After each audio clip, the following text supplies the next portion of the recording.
Assalamualaikum warahmatullahi wabarakatuh. Kembali lagi di channel Catatan Akhir Sekolah. Nah, kali ini channel Catatan Akhir Sekolah membawa narasumber baru, yaitu dari sekolah mana, Pak? Dari STM Kampak 032 Cibinong. STM Kampak ya? Kampak Cibinong. Negeri ya? Negeri 1 ya. Negeri 1 Cibinong. Nah, ini nanti kita akan ulik sedikit cerita tentang masa-masa sekolah. Oh, kalau boleh tahu nama siapa, Bang? Nama Erik, cuman dipanggilnya Baye sih kalau di sekolah. Oh, nama Erik dipanggil Baye. Oke, nama Erik dipanggil Baye. Nah, kenapa Bang Erik pakai masker? Nah, karena sekarang protokol kesehatan masih tetap jalan, PSBB masih tetap jalan. Nah, bagi teman-teman yang kebingungan mencari masker keren, cool, dan gaul, nah, channel Catatan Akhir Sekolah menyediakan masker. Nah, ini masker elegan nih, cocok banget buat anak-anak sekolah, anak-anak milenial, cocok banget. Di sini ada 3 warna biru, abu-abu, dengan warna putih. Nah, itu sesuai dengan sekolahnya masing-masing ya. Ini bisa pakai buat anak SD, ini anak SMA, dan ini anak SMP. Nah, jangan lupa kalau misalkan mau beli, boleh di kafenya Catatan Akhir Sekolah. Kita menyediakan di kafenya Catatan Akhir Sekolah. Nah, untuk alamatnya nanti bisa DM di IG-nya Catatan Akhir Sekolah. Oke, lanjut Bang. Boleh maskernya kita buka dulu biar kelihatan. Oke. Nah, Bang, boleh perkenalan dulu. Tadi kan kita sudah sempat ngasih tahu namanya, mungkin takut kurang jelas. Boleh perkenalan lagi. Namanya siapa, sekolah alumni mana, tinggalnya di mana, terus sama lulusan tahun berapa? Ya, gua kenalin, nama gua Erik Firmansyah. Biasa di sekolah dipanggil Baye, lulusan 2019, rumah di Bojonggede. Rumah di Bojonggede. Oke, Bang, saat ini lulusan 2019, berarti udah lulus ya? Udah lulus. Udah ada kegiatan baru atau kerja atau gimana sekarang? Apa kuliah atau gimana? Tadinya sih udah kerja di Kerawang, cuman ya karena COVID peraturan nggak boleh nerima orang dari Bogor, ya udah jadi nganggur aja dulu. Oke. Berarti semenjak COVID ini di off dulu gitu kan? Di off dulu ya.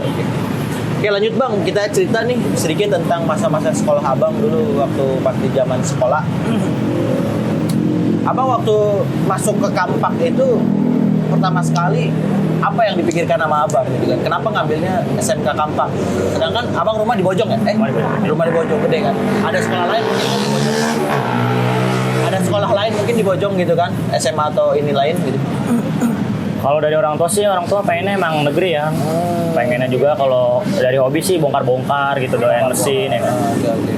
Dari Bojonggede ke Kampak tuh nggak lumayan jauh lah, dekat gitu di rumah. Akhirnya jadi memutuskan sekolah di negeri. Sekolah di negeri. Dan Kampak itu sekolah negeri juga, negeri 1 ya? Negeri 1 di Cibinong. Oke, Bang, waktu zaman sekolah itu dulu dari rumah ke sekolah itu bawa motor, naik angkutan umum gimana? Dulu waktu pertama masuk sekolah sih naik motor, cuman semenjak udah ada tatar-tataran itu nggak boleh ada yang bawa motor, udah jurusan STM mesin nih. Oh, khusus mesin ya? Nggak boleh ada yang boleh bawa motor udah. Akhirnya naik angkutan umum? Harus naik angkutan umum. Nah, dulu naik apa tuh angkutan umumnya? Kalau dari rumah dulu naik angkot sih paling. Naik angkot. Soalnya kan nggak ada metro kayak Cibinong kan, beda. Tapi pernah ngerasain naik kereta atau gimana? Kalau naik kereta sih paling kalau lagi main ke basis lain paling gitu aja sih. Soalnya kan kalau sekarang rumah dekat juga kan di Bojonggede, ada dekat. Iya. Nggak terlalu jauh. Oke.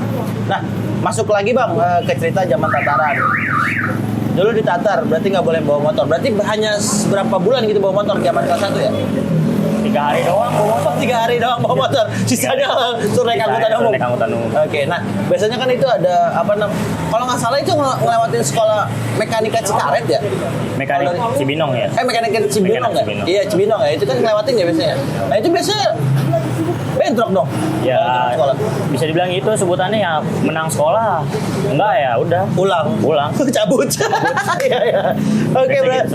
Iya, benar-benar basic anak-anak sekolah ya waktu pas zaman sekolah gitu ya. Iya. Dari rumah niat sekolah, cuman di jalan banyak rintangan akhirnya cabut gitu. Cabut aja udah. Nah, ya, sebenarnya karena terpaksa ya, bukan karena kita sengaja pengen cabut, karena terpaksa aja keadaan, tuntutan keadaan lagi.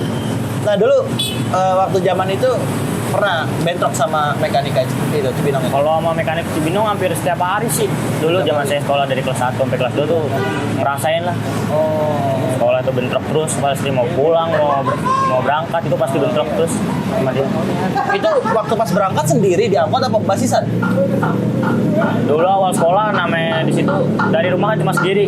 Dari rumah emang sendiri? Iya dari rumah sendiri yang dari Bojonggedenya. Cuman kalau udah masuk jalan baru cuman masih Bojonggede juga. Oh gitu. Baru di situ bareng-bareng. Oh gitu. Jadi pas udah apa namanya Bojonggedenya baru bareng-bareng Baru gitu ya? bareng-bareng. Kalau dari rumah doang sendirian? Dari rumah sendiri. Oke. Nah, dulu waktu zaman abang ke sekolah gitu kan, pasti kan dibantai segala macem gitu. Pernah nggak sih ngalamin yang namanya luka di badan gitu? Luka di badan di Gara-gara kepala dibantai. nih sama di badan sih. Oh, kenapa? Waktu pas di kepala itu kenapa? Di kepala tuh waktu itu tragedi sama kapal Bogor, Oh, yang jalan baru ya? Adang Sejaya itu. Anak saja ya. Kenapa itu bisa gitu? Waktu itu masalahnya karena abang kelas janjian sama kapal tangan kosong. Nah anak kapalnya tuh ya luka-luka gitulah. Tangan kosong Tangan luka-luka. kosong ya? luka tuh, pokoknya bonyok lah, Ah, bonyok, ibaratnya ah. bonyok. Ah. Habis itu anak kapal nggak terima nih. Oh.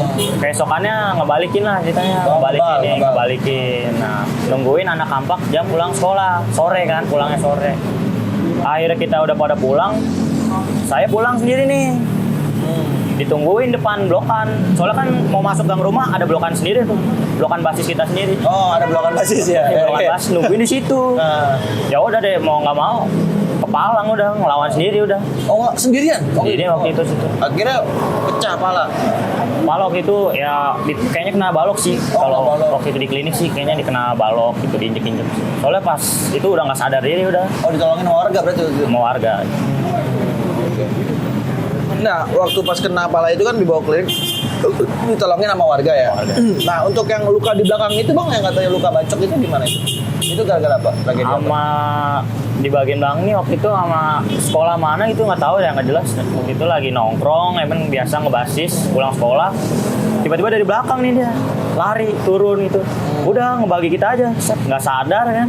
Kita lawan ya. Dia udah cabut baru. Adik kelas ngomong bang darah. Udah baru dari situ. Cuma sih nggak terlalu dalam ya. Lumayan. Enggak sih dibaginya pakai apa waktu itu sama musuhnya? Waktu itu pakai celurit sih. Oh, pakai CR. Udah pakai celurit. Lumayan juga ya. Itu tiba-tiba dia turun. Tiba-tiba langsung di belakang. bagiin. Apa karena punya banyak musuh dia di jalan? Di tempat kita nongkrong nih, bas kita nih, emang tempatnya tuh emang pasti ribut mulu di situ. Di mana sih? Di mana sih nongkrongnya itu berarti? Waktu itu Oh, tepatnya. basis keretanya bojongnya tuh di Jalan Baru, Oh, Bambu Kuning. Oh, Bambu Kuning. Iya. Oh, nongkrong di situ. Itu tuh pasti mau sekolah dari mana, itu pasti lewat situ. Akhirnya pas itu langsung diturun dibagiin langsung. Masuk dulu. Gokil guys. Serem sih gue merinding nih. Oke, lanjut lagi kisah-kisah tentang Street Fighter. Nah, pernah nggak sih bang ngalamin yang namanya ribut gitu kan? Sampai pecah banget menurut abang dan membuat abang ibarat kata ada penyesalan. Ada sih waktu itu tragedi baru naik kelas 3 lah. Kelas 3. Baru naik kelas 3 waktu itu sebenarnya acaranya janjian adik kelas. Oh, abang kelas 3 nih? Kelas 3 Nah, nih ada. janjian adik kelas. Janjian adik kelas. Janjian di kandang roda tuh waktu itu. Oh, kena roda sini ya. Kandang roda situ. Waktu itu janjiannya sama mekanik Cibinong. Oh, mekanik Cibinong. Ya, Oh, mekanik oke. Cibinong tuh. Karena rivalitas Karena satu rivalitas jalur. satu jalur. Oke, janjian sama itu terus lanjut. Nah setelah itu janjian waktu itu kalau nggak salah lagi ada acara Porda di Gor deh. Porda. Bangsari. Apa itu? Porda apa? Bola, futsal. Jadi sekolah cuma jadi supporter doang. Oh, supporter, Terwakili ya. supporter. Oh, oke. Setelah pulang dari itu, adik kelas nyamperin nih. Nah, Abang kelas lagi bertiga lah saya waktu itu. Lagi nongkrong, diajakin nih. Bang janjian sama mekanik Cibinong di mana? Di kandang roda waktu itu. Di kandang roda ya udah akhirnya acara kelas berapa? Kelas 1. Cuman pas kita lihat kelas 1-nya cuma 3 orang doang nih. cuma 3 orang doang. oke. Lu bercanda gue bilang. Enggak Bang beneran ini. Janjian jam segini. Oh ya udah. Namanya abang kelas nggak tega ya kan Iya. kalau ngeliat adik kelas susahan ya akhirnya ikut lah. Nggak bawa apa-apa tuh, nggak bawa BR, nggak bawa segala macem. Adik kelas di jalan ngasihin, Bang pegang nih.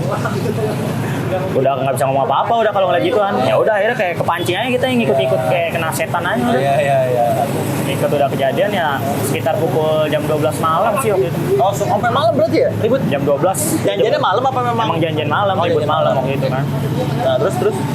Janjian ribut malam ya udah akhirnya posisi musuh nih mekanik dari atas.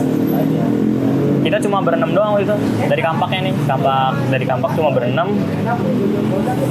Kagetnya kita, dia teriaknya bukan ngejual nama sekolah mekanik Cibinong kan nih, Brak Roda yang nggak bikin kagetnya. Berak roda. Brak Roda yang turun. Berak nih. Iya. Ya udah mau nggak mau kita abang kelas, udah yuk lawan aja dulu rapet ya. Kita pakai abang kelas, ya udah ya. Ribut ngerapet, saya ngebolin bagian belah kiri nih. Ini korban ada nih, sitanya korban dari pihak dia ada korbannya. Oh, ada korban dari pihak dia. Posisi itu udah banyak kan tuh? Ya lebih banyak dia, pokoknya 15 orang lebih lah ada dia. Oke. Terus akhirnya pas dijebolin ada korban, gimana caranya bisa kena korban tuh dia? Jadi dia mental dulu, sempat mental apa gimana? Nggak sempat mental, jadi setelah yang sebelah kiri udah jebol, dia masih nahan sendiri nih, bertiga. Masih nahan bertiga sama temen-temennya. Ngelawanin saya doang nih sendiri ya kan. Setelah korban udah capek kayaknya sih ini, udah capek dia mainin pedang kan, dia bawa pedang. Dilemparin nih. Udah dilemparin ya udah kita kejar aja spontan gitu, sebenarnya mau ngebacoknya nggak ada niat buat biar Bunuh, nggak ada sebenarnya. Ya ternyata ya udah malah kena gitu. Iya. Jadi pas sekali ngebagi aja langsung sekali ngebagi aja udah jatuh langsung. Sekali ngebagi jatuh. Nah, terus kita cabut nih. Oh, dalam berarti ya? Pasti apa? Punggung, kepala atau apa? Kepala soalnya dari belakang ke depan. Oh, oke, lanjut. Habis itu ya udah adik kelas pada ya ada kali yang ngebacok, cuman sih ada juga dia bagian luka di sini. Cuman kalau dari saya sendiri mah ya udah cuma seingat mah kepala doang sekali udah. Udah jebol udah, jalan aja santai gitu. Oh gitu. Panik juga. Iya. Nah, akhirnya si korban masuk, itu bisa ketahuan korban meninggal itu gimana? Tahu si korban meninggal nih. Nah, dari abang kelas yang emang deket sama dari keluarga korban lah. Oh, berarti ada abang kelas yang dekat sama keluarga korban. Ya, ada abang Dia kelas yang nyampein. dekat. Dia nyampein siapa yang udah ngebunuh saudaranya. Ternyata itu saudaranya yang meninggal. Oh, saudaranya. Abang kelas itu saudaranya berarti? Saudaranya itu korban. Abang kelas punya temen, nah temennya ini saudaranya tuh korban. Oh, jadi nanyain ke abang kelas ente, saudaranya itu. Iya. Oke. Nah, lanjut waktu itu berarti sempat dicariin dan dapat ketemu abangnya, maksudnya sampai waktu itu setelah dikirim gambar ya udah ngasih tahu semuanya, pada panik nih, udah ada yang mau kabur-kaburan ya kan. Cuman abang kelas ada yang nyaranin udah kabur aja yang jauh.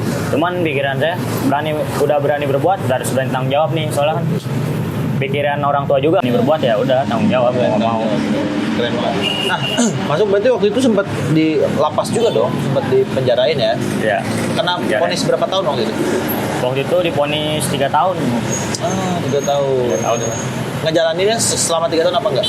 Enggak sih, ada pembebasan bersyarat. Oh, ada kalau ya. berkelakuan baik pasti dapat. Oh, dapat remisi kalau berkelakuan baik Ya, di dapat sekolah. remisi juga. Nah, Bang, mau nanya cerita-cerita tentang di lapas nih. Waktu selama anggap 2-3 hari setelah di lapas itu kegiatannya ngapain aja, Bang? Di sono waktu itu ditekaninnya udah fokus ibadah aja udah. Waktu itu sih awal-awal fokus ibadah, ya udah akhirnya ada pembinaan juga kan buat warga binaan kayak gitu. Ya udah akhirnya ikut pembinaan buat kebersihan lah di sana gitu sih. Di sana banyak ngobrol-ngobrol sama orang-orang di lapas apa gimana? Banyak ngobrol sama orang di lapas, banyak. Ada nggak sih yang nanya gitu kenapa abang masuk di itu? Banyak yang nanya. Banyak pasti. Namanya baru masuk, baru datang pasti ditanya-tanyain mah. Oh, ditanya. Banyak udah. Tapi nggak ada yang kriminal dia bang waktu itu? Nggak ada sih. Nggak ada. Emang nggak ada. Nah berarti kan waktu itu fokus ke ibadah, penyesalan mah pasti ada kan ya? Salah lah pasti. Nah itu waktu itu sempat permohonan maaf ke pihak keluarga bagaimana? Untuk ke pihak keluarga sih udah permohonan maaf secara keluarga juga udah, ketemu secara keluarga juga udah sih. Udah. Dan pihak keluarga pihak keluarga si korban tetap memutuskan untuk abang masuk ke itu ya, Tetap penjarain lanjutin. dulu aja gitu ya. Soalnya kan ya udah melanggar hukum ya kan. Akhirnya tetap BAP mah tetap berjalan lah ya. BAP tetap berjalan. Nah lanjut lagi bang, waktu pas zaman itu abang ini sempet nggak sih dicari-cariin sama rival ketika korban meninggal? Pas udah keluar, waktu itu masih dicari-cariin sih, di teror lah, di WhatsApp lah, di Instagram. Cuman yang udah nanggepinnya biasa aja. Nggak apa-apa lah, mau dianggap cundang ya udah. Iya, sebenarnya benar bang. Kita juga nggak bisa sih terlalu memaksakan ego kita ya bang ya. Sebenarnya kalau misalkan kita lawan juga kita bisa melawan gitu kan. Bisa. Iya, karena semua manusia pasti punya egonya masing-masing gitu kan. Egonya masing-masing. Punya emosional masing-masing gitu kan. Ya itu salah satu pembuktian kalau misalkan abang juga pernah ngalamin sampai masuk penjara, berarti kan ya abang juga punya emosi gitu kan. Punya emosi yang bisa mengakibatkan ada korban jiwa pada waktu itu gitu kan. Saran gue sih buat teman-teman yang masih nyariin bang siapa? Baye. Iya, Bang Baye. Saran gue sih kan udahlah, stop. Karena percuma. Menurut gue kalau misalkan lu sampai dapetin dia nih, anggaplah dia kenapa-napa, misalkan dipukul atau gimana gitu kan. Terus teman-teman dia pasti punya teman-teman dia juga pasti nggak terima. Akhirnya itu manjang terus, nggak akan ada selesainya. Nggak akan selesai pasti. Nggak akan selesai. Sedangkan Bang Boye ini udah berhadapan sama pihak keluarganya dan memang ada penyesalan ya di situ ya. Ada penyesalan dan dia juga udah ngalamin hukuman di di dunia gitu kan. Hukum penjara udah dia jalanin gitu kan. Dan teman-teman juga nggak tahu kan selama dia di penjara kayak gimana. Teman-teman nggak tahu. Saran gue sih lebih baik udahlah, nggak usah dilanjutkan lah perkara itu gitu. Meskipun memang gue tahu sakit hati gitu kan. Sakit hati pasti sakit hati gitu kan. Tapi kan nggak harus lama-lamanya lah gitu kan. Tuhan aja pemaaf ya. Oke. Nah lanjut lagi bang. Setelah itu berarti sekolah sampai lulus di kampus. Sekolah lulus. Waktu itu ada guru yang support terus sih. Support sampai lulus. Akhirnya dibantu. Mental drop ya di awal-awal 6 bulan pertama lah. Karena ya mikirnya nasib sekolah kayak gimana ini kan gitu. Iya, bakal hancur masa depan gimana, udah di situ titik timbul penyesalan terus pasti terus keluar. Merinding gue asli ngomong kayak gini. Nah, ngomong-ngomong soal penyesalan, bang, abang udah ngalamin semuanya, ibarat kata yang sampai tadi kita udah ceritain gitu kan. Palbi pun tahu gitu kan kayak gimana kisah-kisah abang. Saran abang ke depannya kayak gimana sih untuk aksi-aksi street fighter? Karena tawuran juga kan pasti ada yang namanya plus atau minus. Plusnya mungkin menurut gue ya solidaritas. Itu plus, gue akuin semua anak-anak yang nongkrong street fighter solidaritasnya pada tinggi. Tapi di sisi lain negatifnya juga banyak di sini. Negatifnya kan? banyak. Sampai bang juga ngalamin ya kan namanya penyesalan gitu kan, sampai dipenjarain gitu. Kira-kira gimana bang? Apa masukannya buat teman-teman yang masih aktif di jalan? Kalau bisa sih buat di anak-anak sekolah atau nggak buat adik kelas gue sendiri sih udahin lah, namanya tawuran tuh gak bakal ada habisnya soalnya. Yang udah udah banyak contohnya ya kan, menang tahu sendiri gimana. Menang jadi arang, kalah jadi abu ya. Kalah jadi abu. Pasti udah tahu konsekuensinya lah. Banyak contohnya banget. Kalau bisa sih udahin aja sih tawuran-tawuran. Ngomongin udahan tawuran bang, tawuran ini kalau menurut abang sendiri suatu budaya apa gimana bang?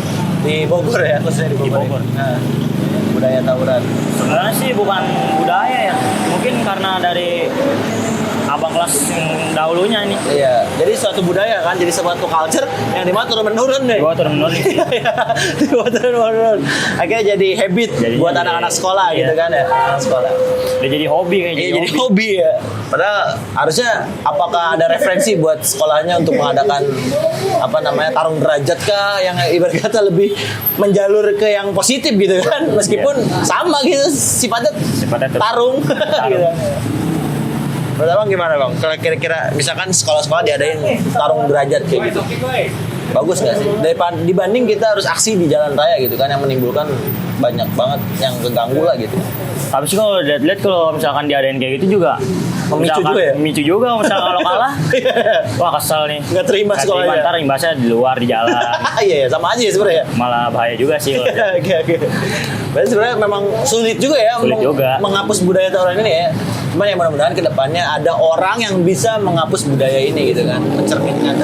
Memang ya dengan adanya konten-konten ini kan narasumber juga bisa mengedukasi publik gitu kan, bahwasanya mereka pernah ngalamin dan mereka juga menyesali apa yang udah telah mereka lakukan gitu kan. Oke, lanjut lagi Bang. Masa-masa itu akhirnya lulus sekolah. Nah, lulus sekolah waktu zaman sekolah itu gimana?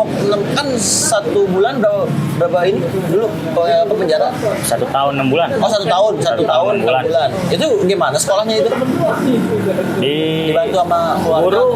Guru juga datang, ada yang datang Ke bantu sekolah, ngajarin. ke lapas. Iya, datang ngebesuk gitulah, datang ngajarin yang ketertinggalan. Apalagi kan produktif kan mesti harus dikejar banget nih, kenal aja gitu. Kalau boleh tahu Bang, guru yang dulu sering nyamperin ke sekolah ke lapas siapa Bang? Mungkin ada pesan-pesan buat guru itu. Pak Joko sih waktu itu. Pak Joko yang support. Pokoknya makasih banget dah buat Pak Joko udah bantu saya bisa lulus sekolah juga, bantu keluarga, nyemangatin keluarga. Ya bikin gak patah semangat lah. Iya. Masih bisa terus bantu. Pokoknya makasih banget sih. Dan buat guru-guru yang lain. Keren. Gue juga apresiasi banget sih sama Pak Joko. Ibarat kata dia sebagai guru gitu kan, selain dia membina anak-anak di sekolah, dia juga masih punya ibarat kata tanggung jawab. Ada murid yang saat ini Soalnya sedang ada di dalam. wali kelas juga dia kan, posisi wali kelas kelas 3 dia yang wali kelasnya. Jadi ya masih tanggung jawab membantu dia, bantu banget. Makanya apresiasi banget buat Pak Joko yang dimana dia membina di sekolahan juga, terus udah gitu dia ke lapas untuk ngebantu Bang Boye ini sampai lulus gitu. Nah, menurut gue ya itu yang disebut namanya guru pahlawan tanpa jasa kali ya. Guru pahlawan tanpa jasa seperti itu karena dia selain ngajar di sekolahnya, dia masih bertanggung jawab bahwasannya ada muridnya yang saat ini sedang berada di lapas gitu kan. Akhirnya bagaimana caranya murid ini biar nggak patah semangat. Nah, itu fungsinya guru. Selain ibarat kata memberi materi-materi buat pengembangan diri si anak muridnya, di sisi lain juga guru adalah membina mentalnya anak-anak pelajarnya sendiri gitu kan, agar tetap bisa produktif ke depannya gitu kan.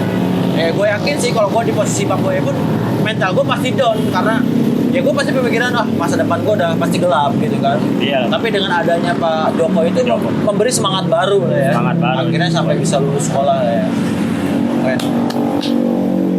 Oke, Bang, kira-kira ada yang mau disampaikan lagi nggak buat teman-teman penonton catatan negeri sekolah? Mungkin ada kisah-kisah yang lain gitu yang mau diceritakan.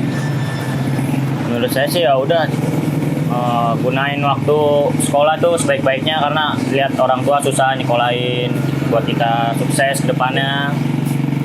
Ya udah, pokoknya tawuran buat saya harus diudahin. Ya, harus diudahin. Buat adik kelas saya terutama udah diberhenti. Guys, asli Bang Boye ini udah benar-benar gambaran cerminan buat kalian nih kaum milenial yang masih aktif di jalanan. Dan abang ini juga kebetulan lulusan tahun 2019 ya, 2019. tahun baru gitu kan. Mereka juga abang ini juga ngalamin yang dimana aksi-aksi di jalan itu memang sebenarnya banyak banget penyesalannya kalau misalkan kita sampai melakukan sesuatu yang di luar ekspektasi kita, loss emosional kita gitu kan, yang akhirnya menimbulkan penyesalan nantinya ke teman-teman. Cuma sesaat kan karena emosi itu. Iya. Dan nama besar juga belum tentu ya bisa menunjang karir teman-teman ke depannya gitu kan. Oke, good teman-teman. Benar kagak ada yang mau diceritain lagi nih Bang? Oh, udah sih. Sudah cukup ya. Oke, guys, thank you buat Bang Boye khususnya. Thank you banget buat waktunya. Gue deg-degan, bener asli deg-degan tuh dalam artian ini cerita yang belum pernah gue rasain. Ada orang yang ngerasain cerita seperti ini gitu kan. Gue juga dulu ngalamin namanya street fighter di jalanan gitu. Tapi gue nggak pernah ngalamin sampai berkata sama kayak abang ini kan, buat Bang Boye. Dan menurut gue ini luar biasa banget. Makanya teman-teman dukung terus channel catatan negeri sekolah agar kita bisa mencari semua narasumber yang ibarat kata bisa memberikan edukasi positif buat teman-teman ke depannya, dan teman-teman penonton juga bisa memberikan referensi yang sekiranya temannya atau kawannya atau saudaranya yang ingin bercerita di channel catatan negeri sekolah ini. Terus pantengin channel catatan sekolah, tetap semangat buat Bang Boye ke depannya, tetap produktif, tetap sukses. Amin. Kata-kata yang sering gue bilang, Keep going and never quit. The champion is never quit. Terus berjalan dan jangan pernah berhenti. Sang juara tidak pernah berhenti. Ini di dalam hal positif. Thank you. Jangan lupa like, comment, share videonya. Bye bye.